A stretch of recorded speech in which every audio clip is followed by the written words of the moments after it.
I know there's a Filipino thread in the catalog, but something tells me that ain't the right place, so I may as well post here.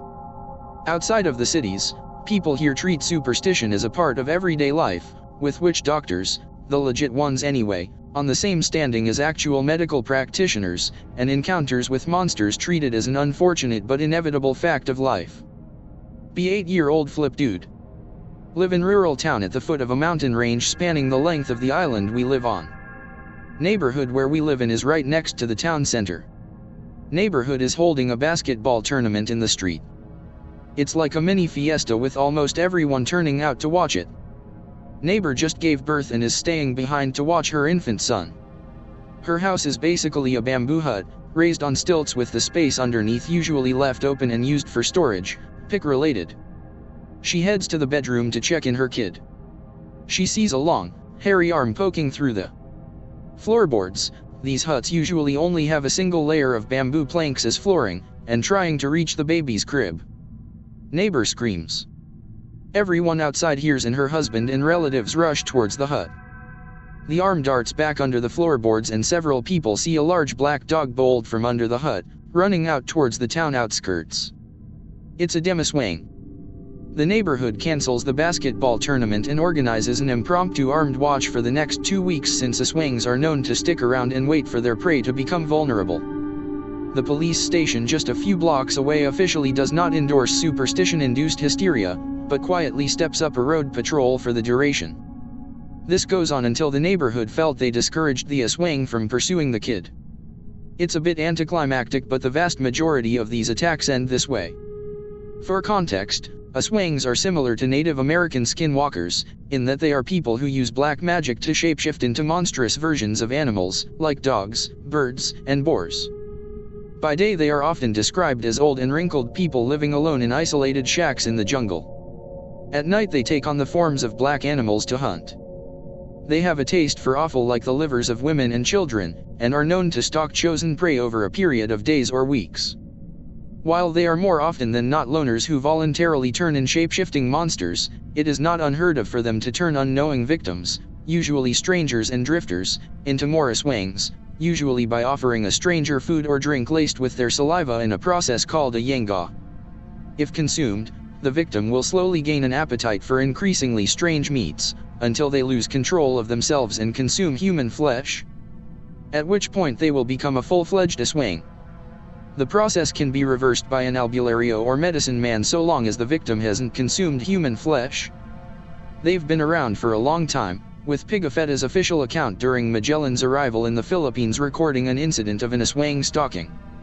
Despite being described as stronger than normal men, they can be killed by mundane bullets and steel in addition to charmed and blessed weaponry. Thought it's recommended that they be confronted when in their human form, as they lack their superhuman strength during the day. I got other stories if anyone is interested, though they're all a bit more personal in scale. It's that time, for story time. I'm a guy that lives in the Philippines and has done so for a long time, moved here from a young age and migrated to the southern island of Mindanao. I moved back away right before COVID-19 to the UK but used to live in a major city called Davao. I've got a few stories for you all and centers a lot around spirits, with a few on folk beasts here. This happened when I was a kid.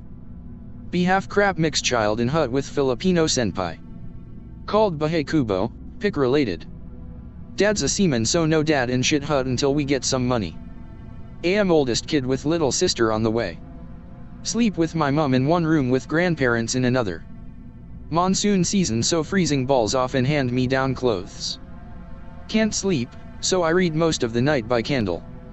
Keep in mind, we had clocks and phones, we just couldn't really afford much in the way of else when dad was saving up money to build us a house. Area is grassy, dirt roads but a kilometer away from the highway at most with other huts around us. It's late and I'm yelled at to sleep. Lights off and try to doze off but feel weird. Like, I'm being watched. No glass windows, just window holes in hut. Feel rustling on opposite side of the house. Leads onto roof where I shit myself over the following noise. It sounded like someone was copying a bird in a high-pitched, guttural whook like a chicken, but really quietly. Within seconds I hear my grandparents' room shake and our door opens to my granddad, Lolo we call him. Carrying big fuck off sword, stingray's tail. Next to him my Lola, grandmother, holding garlic.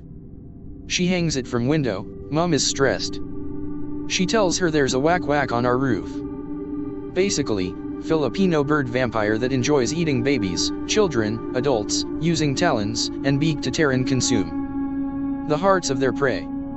Only now just realize that Lolo isn't holding garlic. Probably because of the sawn off in his other hand. Lolo runs out, screaming and swearing. Lola comforts my mother and me, keeping us inside. Our neighbors wake up, see flashlight rays through the hut walls and out the window. I hear the shotgun go off, and big goddamn wings. It sounded like a literal eagle took off from above. Strong enough that the roof shook slightly. These houses stand up to actual storms. Lola makes us pray until Lolo comes in the house. Tells us to go to sleep, he'll hunt in the morning. The next morning me and my mum are still kept inside. Apparently when a whack is near or hunting, it's a witch's familiar or pet. So more or less people think someone was jealous of us, or disliked us enough to try and have us killed. I was a kid, and a few days later we had a really nice dinner with my grandparents. Lolo is happy. Gets us a whole lechon, roasted baby piglet, shit's so crunchy and fatty and delicious. Family prays and then eats like crazy. It's like I never gained childhood trauma. Lolo tells us they killed a woman today who was the witch. She had familiars in her jars including a whack and black eggs. Black eggs are commonly what Manananggal/Aswang feed to people conspicuously to turn them into one as well, usually can kill them by destroying these eggs or for Manananggals, putting salt on their lower half so they cannot join back together. Feels bad for them killing some woman. Turns out she had a crush on my dad. Went crazy, tried killing my family with black magic. This probably wasn't legal, but that's okay. Dinner went on like normal and Mum was happy about it. They burned the body and even the police knew, let it happen because superstition and ignorance can kill, evidently.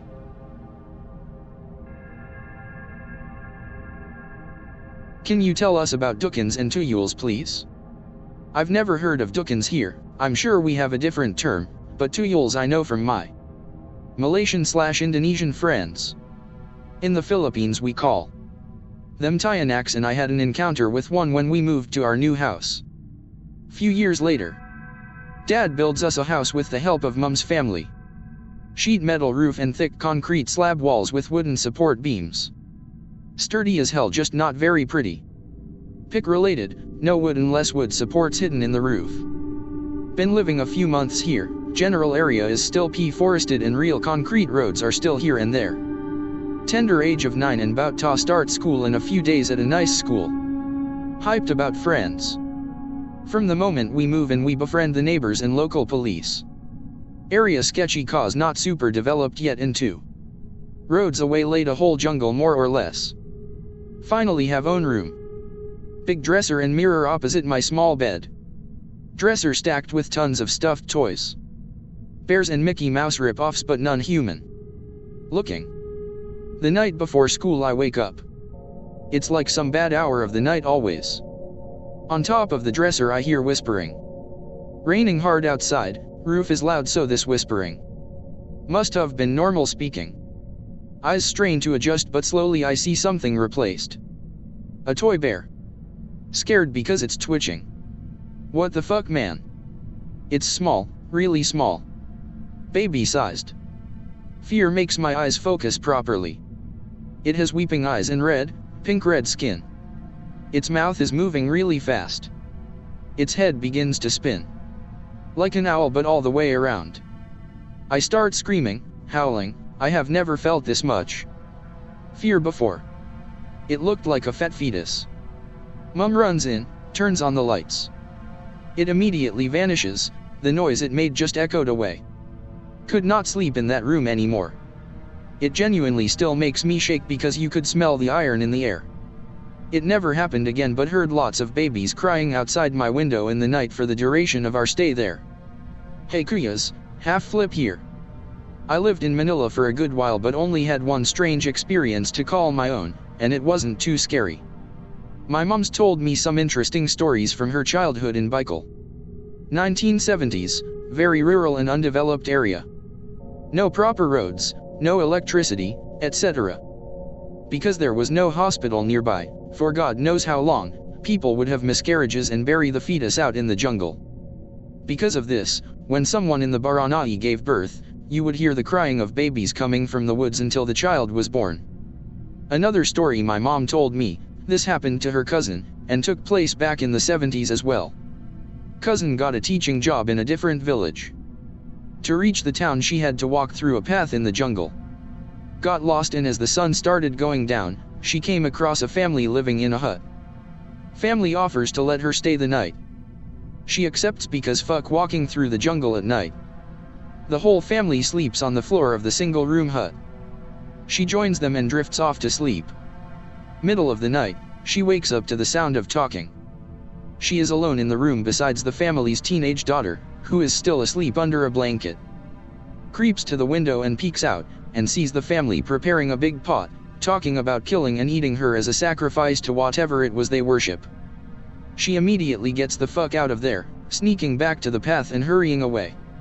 Further down the path, she hears blood-curdling shrieks. Assumes the family mistook their daughter for her, and killed her before realizing. I have one last one to share. If I remember any others from my mom, I will definitely post, though. This one actually takes place in Singapore. It's a story my ex-girlfriend, half flip half chink, told me once, told to her by her Pinoy mom. Her family had a Filipino maid at the time, who her mom says turned out to be an Aswang. Family had maid hired from agency when ex was a baby, too young to remember. Ex was often sick, and quite weak as an infant. It would often just be her mom and her in the house alone with the maid, as the dad would be working all day. Doctors not sure why ex was always sick, they thought it was some kind of chronic anemia. Maid would often be asked to go check on ex-GF as she needed constant attention. One day mom walked into ex's room while the maid was in there, and the maid was standing over the crib. She had a long sharp tongue that she was using to pierce my ex's skin, and it looked like she was drinking her blood. Obviously been taking care to not drink too much so the baby would not die. Ex's mom chased her out with a stick and rosary, called the police. Police could not find maid. However, from that point on the mom would often hear noises on their roof at night, and even caught glimpse of a large pig. The Aswang can shapeshift in a pig is a common form they use, lurking around the outside of their house. If you don't know, you don't see strange pigs walking around in Singapore. Pig would always disappear when they tried to look for it. Ex's mom had the house blessed by a priest and they eventually moved house. They never saw or heard from the maid/Aswang again. And ex was no longer constantly sick and weak after that. Hey, thanks Anon. I appreciate it. God bless. There is a story I once read on the internet, possibly on /x/ years ago. I've tried for a long time to find it again with no luck, maybe someone else has read it too. I may be lacking some details since it's been so long. It sounds like another Aswang story. It reminds me a lot of stories of American skinwalkers. Two Americans were on a trip on the island of Blacks Think, near Cebu. They were the outdoorsy type and decided to go on a trek through the jungle, just the two of them, no guide. As they were hiking and talking, they started noticing something strange. Every time one of them said something, they would hear it repeated off in the distance almost immediately. At first they thought it was an echo of their voices. They ignored it at first, but they soon realized it was getting louder as time went on. Eventually they shut up, as they were on edge and if they didn't talk, they wouldn't hear it. But in the silence they could clearly hear something following them in the jungle. They were scared and it was getting dark, so they decided to climb a tree to spend the night. In the middle of the night they woke up to the sound of something snuffling and walking around the bottom of the tree. They also heard mumbling, and to their horror realized it was all fragments of conversations they were having earlier. One of them shined a light down below and looking up at them was a large hog with a grinning human-esque face. It didn't try to get up the tree, it just continued doing what it was doing, circling them. They stayed up there terrified and awake, listening to the thing imitating them until dawn, when it retreated out of sight, into the jungle. They hurried on once the sun came up, still hearing the thing following them until they reached the safety of a small village.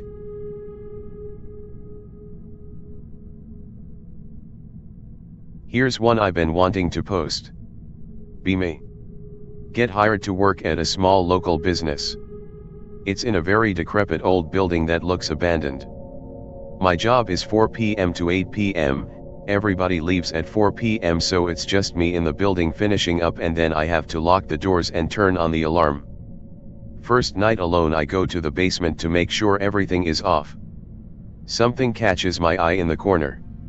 Not sure why, but just look at the corner where some brooms and tools are leaning against the wall, as well as broken beer bottles. Broom swings forward then back against the wall and makes a clack sound. Nope, out of there. Tell my manager about it. He tells me that's Kyle.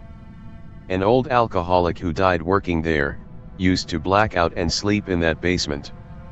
Another night closing up and turning on the alarm, all the lights are off. Right before I turn on the alarm, hear a loud crash. Look down the hallway, dark shadow figure is standing at the very end next to a toolbox. The entire toolbox falls down and makes an even louder boom. Don't even turn on the alarm, just sprint of the building saying "Oh God, oh God." Next day look at the toolbox. It has Kyle written on it, those were his tools.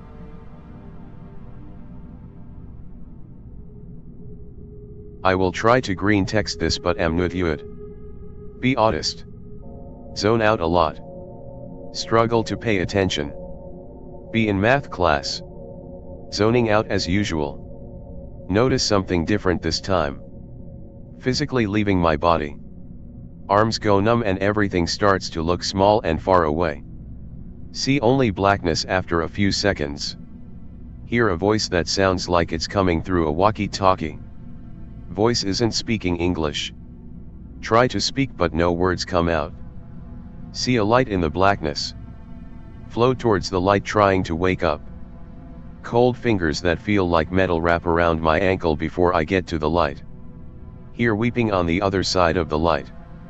It's my grandma and my little brother. Both are dead. Iron fingers pulls me further and further away from my family. I can make no sound but I hear the weeping and I hear myself dragging against ground. Iron hand pulls my leg into the blackness which causes my body to fall. Falling through ceiling of my school. Iron hand is dragging me into my body. Get a good look at Iron hand.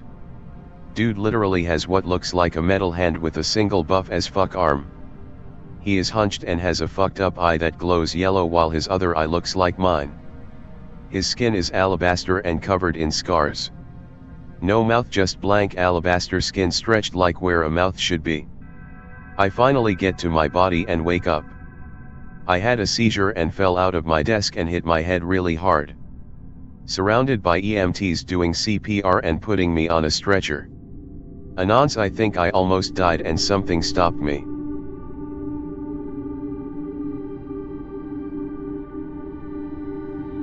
I'll start. The main part of this story is not from my perspective, so I'll give some quick background info first. I was roughly 14 at the time and just moved into a new house with mom and stepdad. Pretty normal new house shit for the first few months, but after getting settled in some weird shit started happening. Nothing really ever happens to me, but family claims to be having strange experiences rather frequently.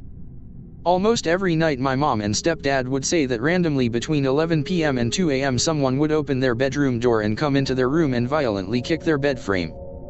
At one occurrence my older sister claims she was shoved down the stairs, and random other stuff would happen, like shit being moved around or gone missing. From what I know the house is fairly old, having been originally built in the late 1800s, 1890 I think. Now that I have established all that, I'll green text what my stepdad told me a few years after the fact about the events that happened one night while only my mom, older sister, and stepdad were home. My stepdad sitting in at the kitchen table drinking beer and browsing on his phone. Older sis sleeping on living room couch next room over. Mom went to bed early saying she wasn't feeling well or something. Roughly 1 a.m. rolls around and mom comes back downstairs and wanders into the kitchen. Stepdad doesn't seem too concerned and notices she looks pale with a blank expression like she felt like throwing up or something. Goes back to looking at phone after Mom doesn't say anything. Stepdad was probably drunk at this point. Mom walks around Stepdad and goes into the knife drawer and grabs the biggest knife in the house and lunges at my stepdad violently and very quick. Stepdad falls to the floor and somehow avoids being stabbed. Stepdad gets knife away from Mom and pins her to the ground while freaking out and yelling for sister. While pinning her body down, apparently Mom is violently screaming gibberish and flailing around. Sister wakes up and rushes over. Mom throws up into her own hands and then proceeds to eat her own vomit. Both stepdad and sister pin Mom down and decide to rub salt on her. Supposedly this goes on for 20 minutes to a half hour and then Mom passes out. Wakes up shortly after with no recollection of what happened and being super confused why she was on the ground covered in vomit and salt.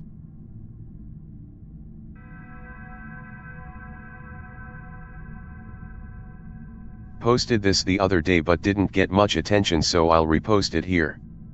Might be connected to astral projection or an outer body experience.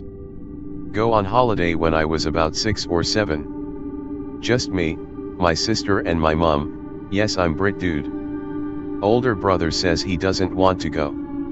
Stays at home. Fast forward to middle of the holiday. I'm looking at an ice cream sign. Turn around and see my brother. He approaches me, walks down some steps without moving his legs. That menu is out of date, you have to use the one on the counter. Weird that he has this information, even weirder that he's somehow traveled to another country, but I'm young so it doesn't really click with me. Get into my buggy/pram later, needed it because of a pulled muscle in my leg or something, and my mum takes me to the lift to our hotel room. Brother is still there but nobody can see him but me. Show him a dead bird on the window ledge. At some point he leaves. Details are fuzzy because it was so many years ago, 2004 at most. A week or two later, we come home. Walk up the stairs to see my mum talking to my brother about a dream he had about being with us at the hotel. He mentions the dead bird. Mum's face literally turns white. We still talk about this sometimes. He never has much to say other than it was weird.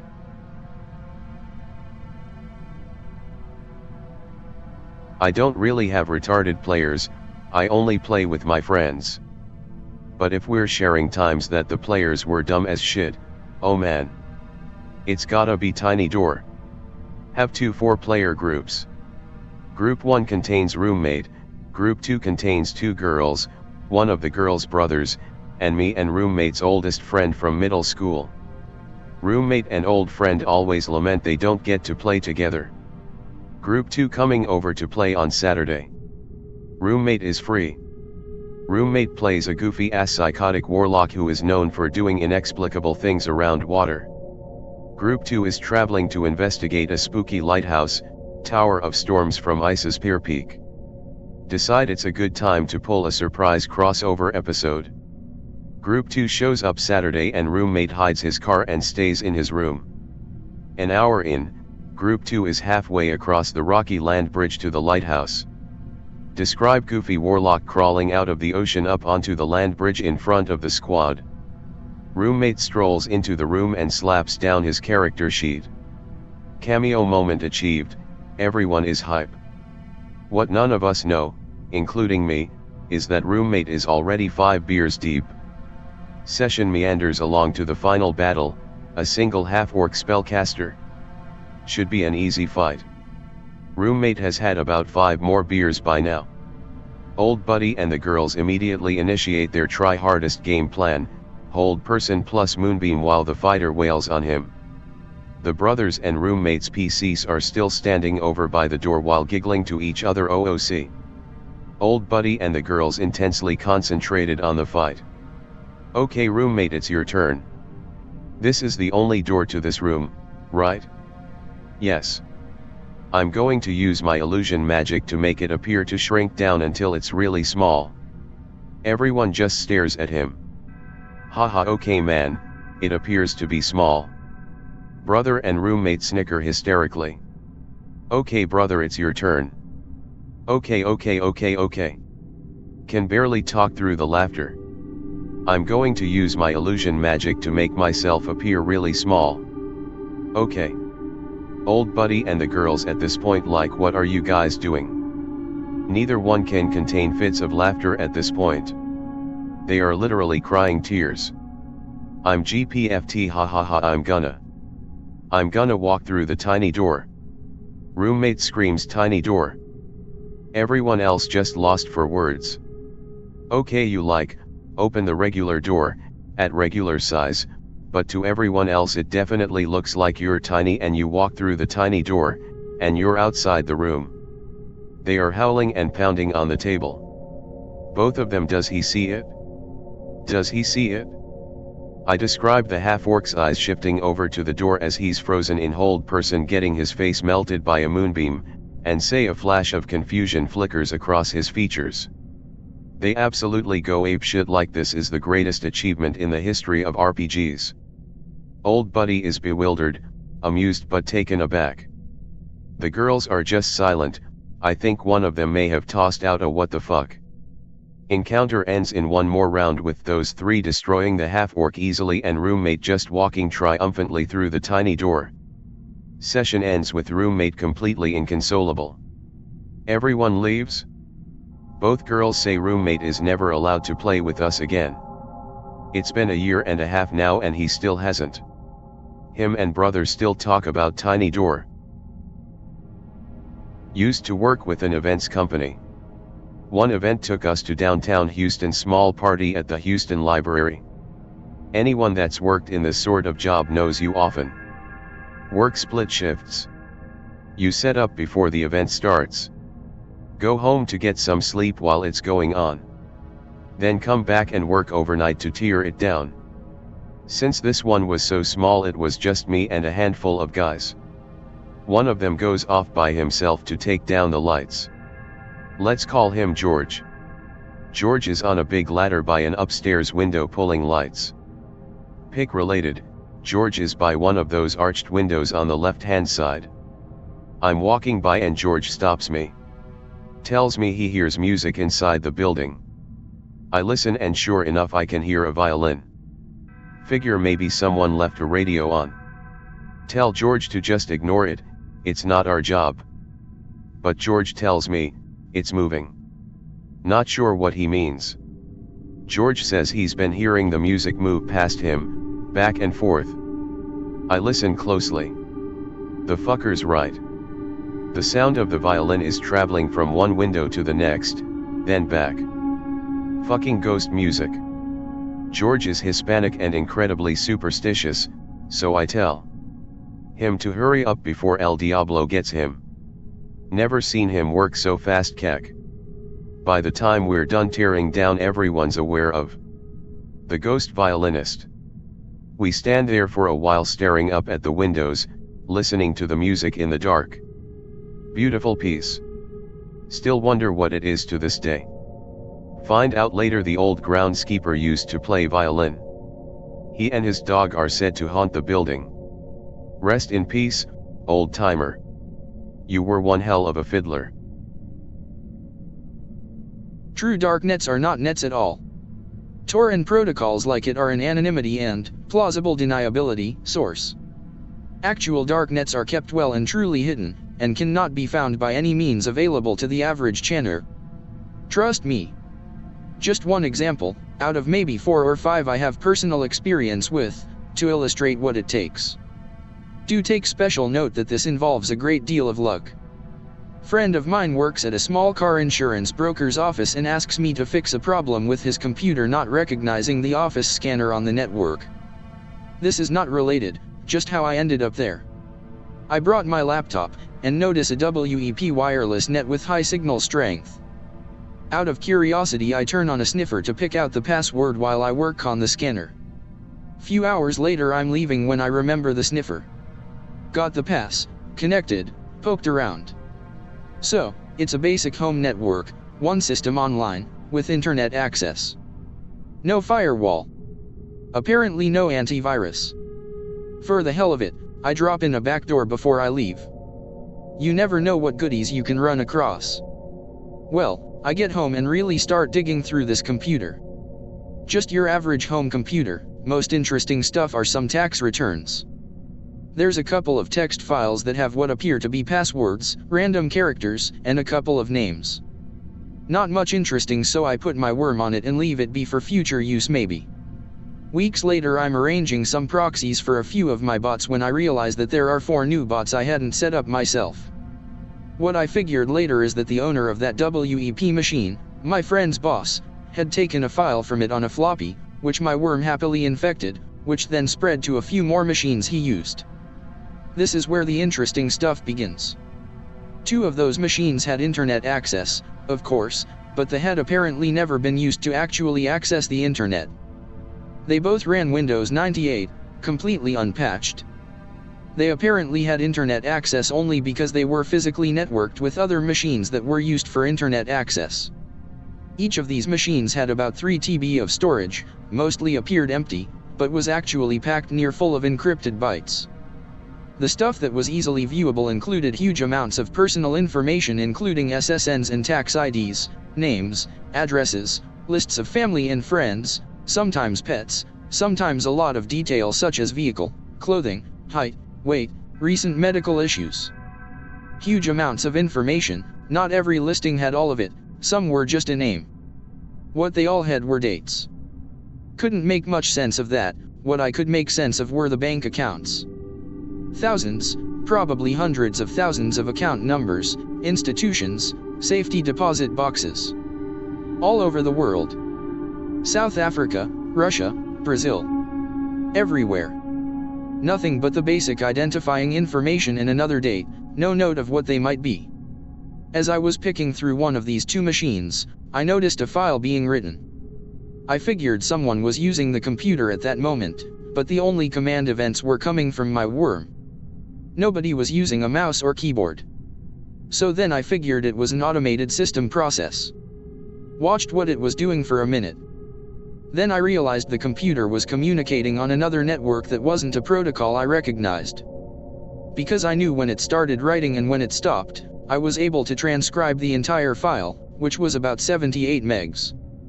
I assumed it was one file and not a chunk of something else, and I was right. It was still encrypted, but it turned out to be fairly simple. Since it was one file, I had a few educated guesses about what a file that size was, and my first was right. It was a movie, MPEG format. The title was just a random string. The video itself was an overhead view of 3 men sitting at a table. In the entire 15 minutes of the video, only one spoke. Sounded like gibberish. I figured it was a code or he was nuts. He said things like, broken banana stung red boot. He would pause then say another strange sentence, kept going for about 10 minutes. The other 2 just watched him. One was drinking what I assume was coffee. Finally he leaned back and asked if they would leave his daughter alone. The guy drinking the coffee just shook his head quickly. The talker started crying. Really crying. Hard. He leaned forward again and said another nonsense sentence and the video ended. Timestamp was about 20 minutes before the video was uploaded to the machine I got it from. I had a really weird feeling about it, but my best guess at the time was it was some kind of clip from a movie I hadn't seen, and what I saw was a streaming broadcast, the timestamp on the file just being the time it was being sent.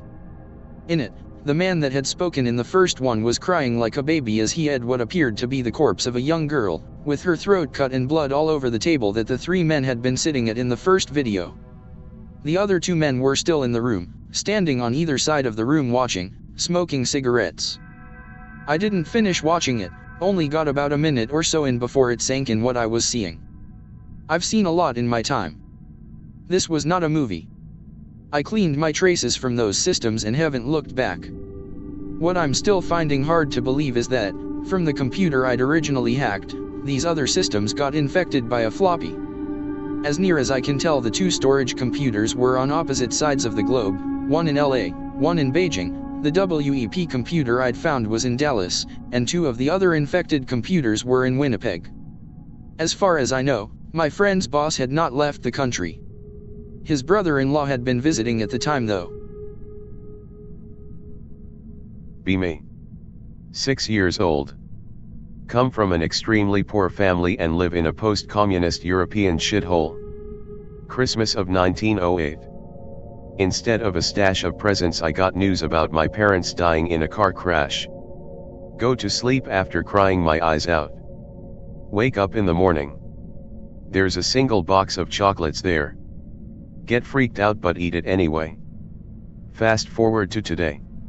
Going through old shit stashed in the attic while looking for something. Find a weird wooden box. A ton of family photos.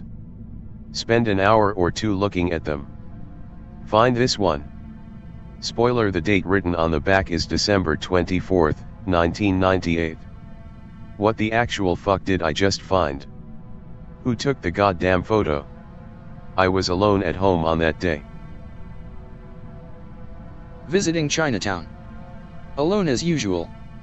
Pop into a dumpling shop and on this particular day it's pretty dead, normally it's bustling. Order a fuck ton of pork and soup dumplings and the waitress disappears into the kitchen. As I wait for my food I look around and notice that the only people in the restaurant are me, an old couple in the corner, and one Asian businessman on his phone. The old couple is eyeing me strangely. I nod and smile but they look away. Service bell dings. Here comes my food, yes. Look over at the double doors leading to the kitchen. They open and I watch as my tray of food makes its way over to me, balanced delicately on the raised arm of a big fat frog in a smock. I glance around. WTF is this? Old couple is scowling at me now. Asian businessman doesn't even seem to notice, he's glued to his phone. The frog person walks up to my table, drops off my food, he's just barely tall enough to do this, then turns around and walks back into the kitchen. Just like a little person, a few moments of disbelief pass. Old couple still scowling, Asian businessman gets up and leaves. After a while hunger takes over and I simply chow down. I had never had, and to this day have not had, such fucking delicious dumplings. I ordered enough to take home with me, but ended up eating everything. My plates were totally clean. Never see the frog again, but leave a generous tip when I pay my tab. Thank you, my amphibious friend, whoever you were. I'll tell mine since I'm also Colombian. Dad was in the military and mom lived him in an Air Force base in the Amazon. Internal conflict was at its peak, so planes could only arrive once every 2 weeks depending on climate. Mom's like 7th month of pregnancy, so belly is noticeable. Dad pilots intelligence aircraft, so he is out all nights flying. Both my mom and dad used to live in a small room, but because of the pregnancy they asked for a full apartment. Since the airbase was really big, it had a bunch of houses and a 3-story building with small apartments. Also, because it was isolated from almost everything, power cut off every day at 7 p.m, usually it gets dark like at 5:30 to 6 p.m. here. They move into one of the apartments on the last floor. Since dad is working all the time, some soldiers help my mom the moving. Mom notices that some of the soldiers were acting strange but wipes it off. That night she hears knocks in the bedroom's window. Asks who it is. Onions yo, aquí estoy, it's me, I'm here. Panics TF out and asks again. Same responde. She starts crying and praying. She says that she suddenly couldn't pronounce words, like her tongue was tangling. She leaves the house, rushes down the stairs, and people notice her screams and rush out to help. Next day she tells my dad everything. He tells her maybe it has something to do with pregnancy stress and nightmares. That night the same thing happens again. Who is it? It's me, here I am. Mom had bought a flashlight but the batteries somehow were not working. Rushes out of the house, people notice, etc. Next day she goes and talks to the Sobandera. In and a lot of countries in South America, witches and sorcerers used to live within communities, taking the roles of medics or priests. Sobanderas are medics that specialize on herbs, potions, and massages to alleviate illness. The Sobandera tells her that there was money and indigenous belongings in the apartment. Every military base, even to this day I believe, has a priest. Most of people in Colombia are Catholics, so it helps soldiers and communities near the bases. She goes to the priest, asks the priest to pour holy water on the apartment. It's a common practice when you move somewhere to sanctify it. Priest agrees, tells her that he will be there before it gets dark. Mom gets to the apartment, falls asleep. Wake up next day, surprised that she slept for so long and the priest did not show up. Meets the priest, he tells her he went to the apartment and she was standing by the window looking up but never answered nor opened the door. Mom tells everything to Dad, he tells her it's better for her to leave the base for the time and come back after the child, me, was bomb. Mom agrees. She goes back to her mom's and I was bomb there.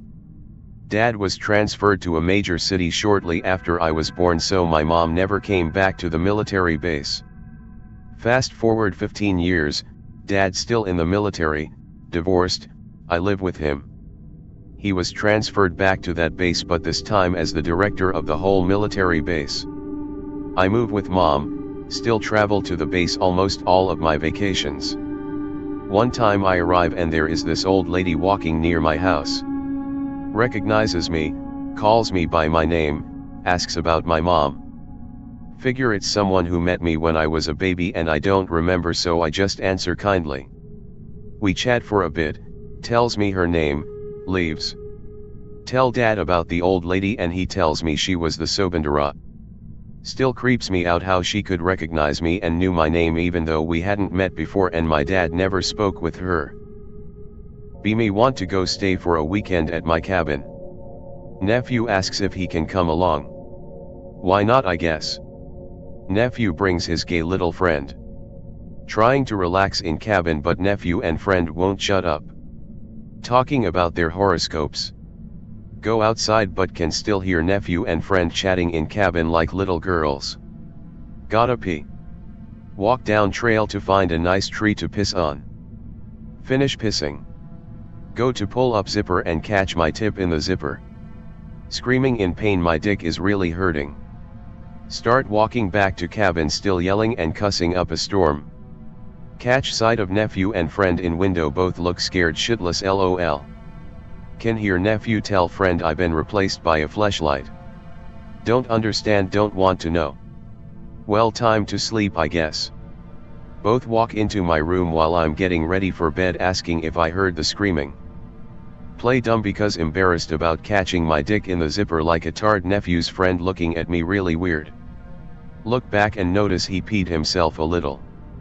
Fake, kids talking about fleshgates and horoscopes instead of skewbady and tic tacs. Gay, Anon hurt his dick while Innawoods with 2 other guys. So this isn't my story, but it's one my wife shared just the other day.